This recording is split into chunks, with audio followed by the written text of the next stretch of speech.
Hello friends, this is Vikas Singh. Okay, अब बच्चों का कुछ थोड़ा और भी फरमाइश है।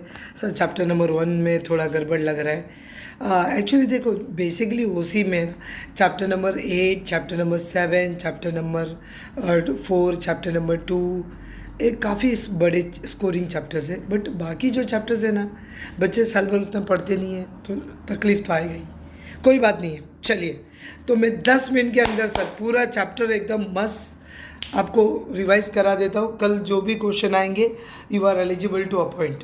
ठीक है, आप एलिजिबल हो कल अपॉइंट, मतलब सारे क्वेश्चन को अटेंड कर लोगे। Sorry, not appoint. चलिए सर, विदाउट वेस्टिंग टाइम मैं मुद्दे पे आता हूँ। Chapter number 1, principle of management. मैं जो बोल रहा हूँ ध्यान से सुन लो। अभी वो एक एक लाइन पढ़ने वाला टाइम नहीं है अपने पास। ठीक है, मैं एकदम वेरी क्विकली फटाफट रिवीजन की बात कर रहा हूँ। चलो फटाफट रिवीजन आ जाओ, एकदम फटाफट रिवीजन करेंगे दोस्तों। यस, आ जाओ। तो आप देख सकते हो स्क्रीन पे। ठीक है, पहला तो मैं कुछ डेफिनेशंस दिया हूँ। ठीक है बच्चों, वेरी क्लियर। आ जाइए एकदम क्विकली। सबसे पहला डेफिनेशन पढ़ लेना। Principle is a define is a fundamental truth of propositions that serve as a foundation for system of belief or behavior or claim of reasoning। बहुत अजीब डेफिनेशन है, बट फिलहाल जाने दो। आप मुद्दे पे आओ, अपने को क्वेश्चन आंसर पे फोकस करना है। पहला एक क्वेश्चन वेरी इंपॉर्टेंट है, nature of principal of management. Sir nature of principal of management इसको कैसे याद रखोगे? मैं इसको ऐसे याद रखता हूँ। गर्लफ्रेंड ABC, क्या बोलने का? Girlfriend, come on come on, girlfriend U, girlfriend U, girlfriend ABC, U ऐसे बोलने का, U girlfriend ABC, U girlfriend ABC। Come on, what is U? U से यूनिवर्सल एप्लीकेशन। मैं समझा देता हूँ, पहले पॉइंटर देख लो। जी, यू से यूनिवर्सल एप्लीकेशन, जी से जनरल गाइडलाइन, एफ से फ्लेक्सिबिलिटी, ए से all principle are equally important, B से बिहेवियर और सी से cause and effect relationship. Clear है? यू गर्लफ्रेंड, सिंपल कीवर्ड याद रखो ना, U girlfriend ABC, U girlfriend ABC, U girlfriend ABC। Come on, U girlfriend ABC keyword याद रख लेना। चलो लेट्स स्टार्ट। सबसे पहला पॉइंट यू से यूनिवर्सल एप्लीकेशन बोल देना, ओल्ड लैंग्वेज में समझाना। Pointer is important, old language में समझाना। प्रिंसिपल ऑफ मैनेजमेंट है, यूनिवर्सल एप्लीकेबल है। It is applicable to large organisation, small organisation, business organisation, non business organisation, NPO, सबको अप्लाई होता है। खल्लास। Second point, general guideline. Principle of management एक तरीके का जनरल गाइडलाइन, गाइड करता है अपने को। जैसे प्रिंसिपल ऑफ रेम्यूनरेशन बोलता है एम्प्लॉय को टाइम पर रेम्यूनरेशन देना चाहिए, एम्प्लॉय मोटिवेट होता है, ये सब बोलता है। उसके बाद हमने डिवीजन ऑफ वर्क देखा, काम को डिवाइड कर देना चाहिए अमंग द स्टाफ, तो कुछ तो गाइड करता है principal of management. Third point जाने दो। Fourth point is simple, flexibility. Principal of management कभी भी फ्लेक्सिबिलिटी है, कभी भी याद रखना। फ्लेक्सिबिलिटी इसलिए क्योंकि प्रिंसिपल ऑफ मैनेजमेंट को आप कभी भी चेंज कर सकते हो, एज पर कोई ये फिक्स रूल नहीं है। ऑर्गेनाइजेशन के हिसाब से, कंपनी के हिसाब से फ्लेक्सिबल इन नेचर है। कभी भी याद रखना, प्रिंसिपल ऑफ मैनेजमेंट फिक्स नहीं होना चाहिए। इसके ऊपर डू यू अग्री, जस्टिफाई आ सकता है, याद रखना। Principle of management never fix, it is flexible, it is change as per the size, it is change as per the requirement, it is change as per the situations.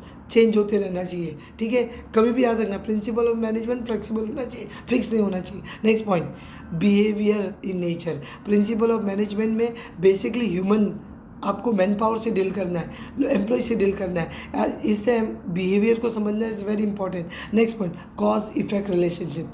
Cause effect क्यों है? Employ का पगार बढ़ा दो, देखो motivate हो जाएगा। Clear? Cause effect, जैसा कॉज करोगे उसका इम्पैक्ट दिखेगा। ठीक है, वेरी सिंपल, कॉज इफेक्ट। अगर आप एम्प्लॉय को प्रॉपर डायरेक्शन देते हो, काम अच्छा करेगा। Cause effect. Next, all principle are equally important. All principle are equally important इसका मतलब जो भी प्रिंसिपल हमने पढ़ा है, जो भी प्रिंसिपल है, सारे प्रिंसिपल इंपॉर्टेंट है इन प्रैक्टिकल लाइफ। सारे प्रिंसिपल आर इक्वली इंपॉर्टेंट। मेन बच्चों ज़्यादा अभी अंदर पढ़ने की गरज नहीं है, सिर्फ पॉइंटर याद कर लो, अच्छे से पॉइंटर याद कर लो। ओन लैंग्वेज में जो लिखना है लिखो, कोई भी अंदर इतना चेक करने वाला नहीं है। मेन पॉइंटर्स याद रहने चाहिए आपको, पॉइंटर्स अच्छे से लिखो। 4 मार्क के लिए 4 पॉइंट, बट 4 नहीं 5 पॉइंट लिखो। क्लियर है? Principle of nature of principal of management, you girlfriend ABC, U girlfriend ABC। आगे बढ़ते हैं। नेक्स्ट इंपॉर्टेंट क्वेश्चन है इसमें, ये वाला क्वेश्चन इंपॉर्टेंट है गाइस, मैं आपको यस आ जाओ फटाफट एकदम। बहुत इंपॉर्टेंट क्वेश्चन है बच्चा, अच्छे से करना, काफ़ी इंपॉर्टेंट क्वेश्चन है ये वाला। दिख रहा है आपको? थियोरी ऑफ मैनेजमेंट में है 14 प्रिंसिपल, आपने पढ़ा होगा 14 प्रिंसिपल, वेरी इंपॉर्टेंट क्वेश्चन है। ठीक है, याद रखना। हेनरी फ्योल को क्या बोला जाता है? Father of modern management. क्या बोला जाता है? हेनरी फ्योल को फादर ऑफ मॉडर्न मैनेजमेंट। एक ऑब्जेक्टिव आना ही है, देखना। हेनरी फ्योल को बोला जाता है फादर ऑफ मॉडर्न मैनेजमेंट, और FW टेलर को बोला जाता है साइंटिफिक मैनेजमेंट। कहीं ना कहीं एक ऑब्जेक्टिव आएगा ही, याद रख लेना। ठीक है, चलो। हेनरी फ्योल ने कितने प्रिंसिपल दिए? 14। ठीक है, 14 प्रिंसिपल दिए, लेकिन एग्जाम में बोल के देंगे राइट एनी 4 प्रिंसिपल या 5 प्रिंसिपल। तो अच्छे से पहले अपन 6-7 प्रिंसिपल अच्छे से कर लेते हैं। आ जाओ, पहला प्रिंसिपल कौन सा है? Very important, division of work. काम को अमंग द स्टाफ डिवाइड कर दो। सबसे पहला प्रिंसिपल डिवीजन ऑफ वर्क। कभी भी याद रखना, काम को प्रॉपरली काम को डिवाइड कर देना चाहिए। जैसे वेटर का काम, ऑर्डर लेने वाला का काम, स्वीपर क्लीनर का काम को प्रॉपरली डिवाइड कर दो। एक आदमी चाहे तो सारे काम कर सकता है, but that should be division of work. ठीक है, काम को डिवाइड करोगे तो स्पीड बढ़ेगा, क्वालिटी ऑफ काम होगा। Second point, authority and responsibility, that should be balance between authority and responsibility. कोई इंसान को ज़्यादा ऑथोरिटी मत दो, he will miss use the power. कोई इंसान को ज़्यादा रिस्पॉन्सिबिलिटी मत दो, वो पागल हो जाएगा, फ्रस्ट्रेट हो जाएगा, क्या क्या करूँ। There should be balance between authority and responsibility.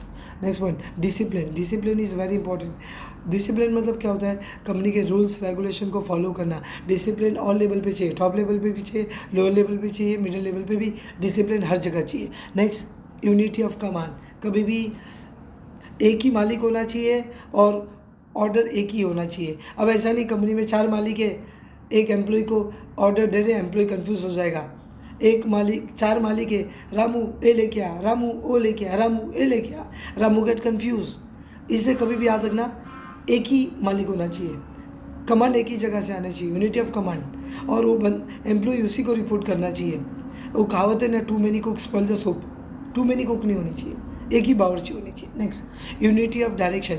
मैंने बोला अगर कल कोई भी 7 बजे के बाद क्लास में आएगा, मैं उसको नहीं लूँगा, तो मेरा रूल सबके लिए सेम होना चाहिए। ये नहीं जो कोई लड़की लेट आए, चल बाहर निकल, कोई लड़का लेट आया, तू आ जा, तू आ जा, ये पार्शलिटी, गलत बात।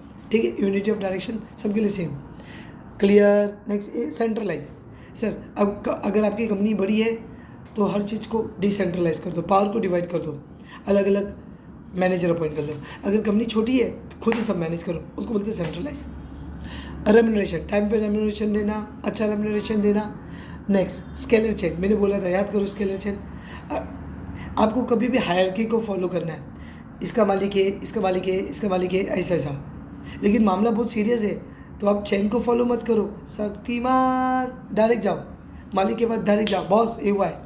ठीक है, तो मामला ही सीरियस, चेन को फॉलो नहीं करने का, डायरेक्ट जाने का इमरजेंसी में, उसको बोलते हैं गैंग प्लांक। Next, order.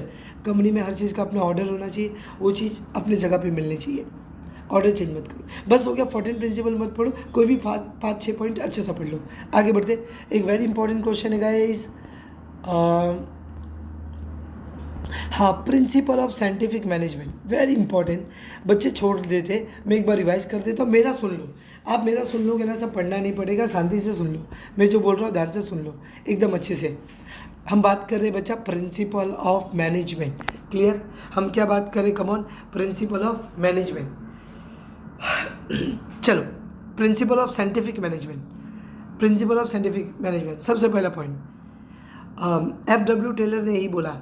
ठीक है। एफ.डब्ल्यू. टेलर को पहली बात तो क्या बोला जाता है, फादर ऑफ साइंटिफिक मैनेजमेंट बोला जाता है।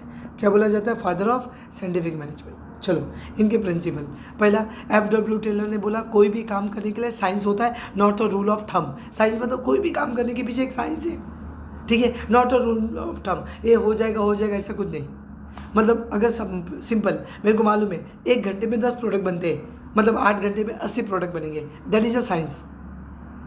कितना भी बन जाएगा, अरे बन जाएगा। अगर मान लो एक एग्जांपल, 1 घंटे में 10 प्रोडक्ट बनते, 8 घंटे में 80, तो 200 नहीं बन जाएगा नहीं। It is not a rule of thumb, it is a science. Second, harmony मतलब बहुत ज़रूरी है। एफ.डब्ल्यू. टेलर ने यही बोला, कंपनी में कभी भी कम्युनिकेशन होना बहुत ज़रूरी है। हारमोनी होना मतलब कम्युनिकेशन होना बहुत ज़रूरी है। नेक्स्ट, मेंटल रिवोल्यूशन बहुत ज़रूरी है। मालिक को एम्प्लॉय के लिए अच्छा सोचना चाहिए और एम्प्लॉय को मालिक के लिए अच्छा सोचना चाहिए। मेंटल रिवोल्यूशन होना बहुत ज़रूरी है। जैसे टीचर होता है ना, टीचर बच्चे को कभी भी बोलता है गधा है, लास्ट बेंच वाले कुछ नहीं करोगे गधे, तो बच्चा भी वही बोलता है, हमको पढ़ाने वाला भी ऐसे ही तो बहुत ज़रूरी है mental revolution. Give respect, take respect, very important. कभी भी मेंटल रिवोल्यूशन वेरी क्लियर है, सामने वाले के ऊपर ट्रस्ट करो। मतलब मालिक को अपने एम्प्लॉय पर ट्रस्ट होना चाहिए। मेंटल रिवोल्यूशन, आप उसके बारे में सोचो, एम्प्लॉय आपके बारे में अच्छा सोचेगा। कॉपरेशन, कभी भी लाइफ में याद रखना, मैं नहीं होता है, आए मैं नहीं। अरे आपके साथ जो काम कर रहे हैं उनका ईगो हट होता है, कभी भी वी होना चाहिए। एफ.डब्ल्यू. टेलर ने यही बोला, कंपनी में कॉपरेशन होना चाहिए, नॉट अ इंडिविजुअलिज्म। कभी मुकेश अंबानी को देखा है, वी द रिलायंस, ठीक है।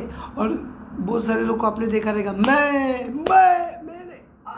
Next one, division of responsibility, काम को प्रॉपर्ली स्टाफ के बीच में डिवाइड कर दो। 5 पॉइंट मोर देन इनफ। आ जाओ, बहुत सारे बच्चों को टेक्निक ऑफ साइंटिफिक मैनेजमेंट में भी गड़बड़ी लगता है।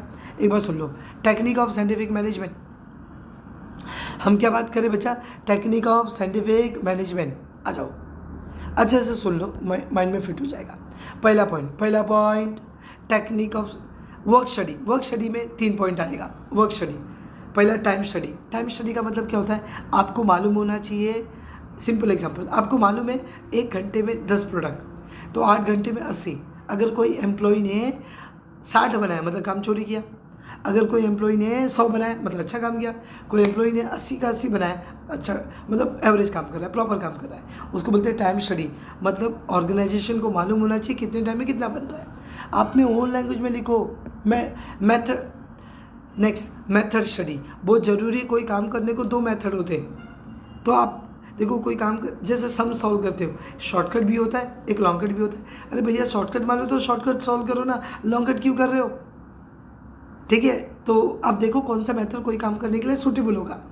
आप MCQ का एग्ज़ाम देने जा रहे हो, मल्टी चॉइस, तो आपको शॉर्टकट आना चाहिए। अगर आप कोई 8 मार्क के लिए 10 मार्क के लिए सम सॉल्व कर रहे हो तो लॉन्ग कट भी आना चाहिए। Next, motion study, F W. Taylor ने यही बोला, एम्प्लॉय आता तो टाइम पे, लेकिन टाइम काम पे कभी नहीं चालू करता है। बहुत ज़रूरी है उसका अननेसेसरी मूवमेंट को रोको। एम्प्लॉय आ गया टाइम पे, लेकिन एक जगह जाएगा हाय रिया, हाउ आर यू, दूसरी जगह जाएगा हाय, ऐसा मत करो। बहुत ज़रूरी है, वो एम्प्लॉय अपने जगह पे बैठेगा तो काम करेगा ना, उसके अननेसेसरी मोशन को रोको। Next, fatigue study. What is fatigue study, employ को बीच बीच में रेस्ट दो, रेस्ट देना बहुत ज़रूरी है, नहीं तो काम कैसे करेगा, खलास। Second point, standardisation of tools, company में बहुत ज़रूरी है, मशीन स्टैंडर्डाइज होनी चाहिए। देखो काम अच्छा कब होगा, जब मशीन स्टैंडर्डाइज होगा, आदमी स्टैंडर्डाइज होगा, वर्किंग एनवायरनमेंट स्टैंडर्डाइज होगा, टेक्नोलॉजी स्टैंडर्डाइज होगा, तो काम भी स्टैंडर्डाइज होगा, खल्लास। साइंटिफिक सेटिंग टास्क, साइंटिफिक मतलब आप एक साइंटिफिक टास्क सेट कर दो, इतने टाइम में इतना काम होना ही चाहिए, इसको बोलते हैं scientific task setting. Scientific selection and training, किसको भी जॉब पे मत रखो भैया, जॉब पे रखने के लिए साइंटिफिक सिलेक्शन करो, प्रॉपर एम्प्लॉय का चयन करो, उसका इंटरव्यू लो, उसको बोलते हैं साइंटिफिक सिलेक्शन, ठीक, एंड ट्रेनिंग। फंक्शनल ऑर्गेनाइजेशन बहुत ज़रूरी है। फंक्शनल ऑर्गेनाइजेशन में बहुत सारे पॉइंटर्स हैं, जैसे कि अलग अलग गैंग होना चाहिए, गैंग रिपेयर बॉस होना चाहिए, स्पीड बॉस होना चाहिए, राइट ना, आपका तो उसमें अलग अलग फंक्शंस को डिवाइड कर दो। Next point, piece rate wages. Piece rate wages का मतलब क्या होता है? वेरी सिंपल, आपको मालूम होना चाहिए कितने टाइम में कितना बन रहा है। पीस रेट आपको मालूम है 1 घंटे में 10 प्रोडक्ट बन रहा है तो 10 बना। अगर 8 घंटे में कोई बंदा 80 बना ले रहा है तो उसको प्रॉपर पगार दो। अगर ज़्यादा बना रहा है तो उसको ज़्यादा पगार दो। अगर कम बना रहा है, काम चोर है, कम पगार दो। खलास, पीस रेट वेजेस। मतलब जितना पीस बनाएगा उतना पैसा। Clear, very clear. एक बार पॉसिबल हो तो ये भी देख ही लेना ठीक ठाक। कौन सा क्वेश्चन बचा? इतना तो इम्पोर्टेंट मतलब नहीं लग रहा है, बट एक बार देख लेना। Scientific management significance of principal of management. Principle of management का क्या सिग्निफिकेंस है? ठीक है, प्रोवाइड मैनेजर के लिए इम्पोर्टेंस है। प्रिंसिपल को फॉलो करोगे तो मैनेजर को यूज़फुल होता है डिसीजन लेने में। रिसोर्सेज को कैसे यूटिलाइज करना है उसके लिए एक आइडिया आ जाता है। डिसीजन लेने में काम आता है। सोशल रिस्पॉन्सिबिलिटी समझता है, उससे R&D करने में हेल्प मिलता है। ऑब्जेक्टिव सेट करने में काम आता है। कंट्रोल करने में काम आता है। बस साइंटिफिक सिंपल तरीका। मैं कैसे बोला, अगर गलती से क्वेश्चन आ गया इंपॉर्टेंस क्या प्रिंसिपल ऑफ मैनेजमेंट का, तो बोलना मैनेजर को काम आता है, रिसोर्सेज को यूटिलाइज करने में काम आता है, साइंटिफिक डिसीजन के लिए काम आता है, सोशल रिस्पॉन्सिबिलिटी कंडीशन के लिए काम आता है, रिसर्च एंड डेवलपमेंट के लिए, कंट्रोल के लिए काम आता है, ऑब्जेक्टिव सेट करने के लिए काम आता है। सर मैंने वेरी क्विकली ये पूरे चैप्टर्स को ऑलमोस्ट 10-12 मिनट में कंप्लीट किया है। प्लीज़ इसको अपने ग्रुप में शेयर कर दो, क्योंकि बहुत सारे बच्चों को चैप्टर 1 में प्रॉब्लम्स होता है। आपको जो भी चैप्टर है कमेंट सेक्शन में आप पूछो, मैं वो चैप्टर्स का 10 मिनट में वीडियो बना देता हूँ। Thank you so much, God bless you, best of luck for the exams.